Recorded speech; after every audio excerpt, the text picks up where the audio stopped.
In today's video, I'm going to teach you how to place and adjust a spacer block in your page layout in Chrome. To begin, open your page editor in Chrome and navigate to the area where you manage your layout. This may be inside your canvases, blocks, dashboards, or sections, depending on how your workspace is organized.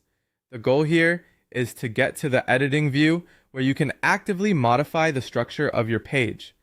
Before making changes, it's a good idea to confirm that you're working on the correct section of the layout so you don't accidentally move elements in the wrong area.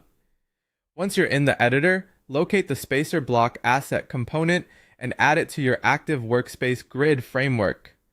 A spacer block is useful when you want to create controlled empty space between elements, especially if you're trying to improve alignment or give text and images a cleaner, more balanced arrangement. After adding it, you should see it appear within the editable grid area. Next, move your cursor over the spacer block and hover around its perimeter line guide handles.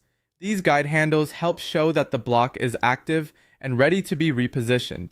Take a moment here to make sure you're targeting the spacer block itself and not a nearby content block. Being precise at this stage will make the next movement much easier. Now click and drag the spacer block horizontally, placing it next to the text block or image block you want to align it with. As you drag, keep an eye on the layout guides that appear in the workspace. These visual indicators are there to help you position the block accurately within the grid. Move slowly if needed, especially if the layout contains multiple columns or tightly spaced elements. When you see the vertical insertion guideline appear in the correct position, release the mouse button. That line is your confirmation that the spacer block will be inserted exactly where you want it. If the placement doesn't look right after dropping it, you can simply drag it again and fine-tune the position. Finally, adjust the column widths by dragging the edge borders left or right.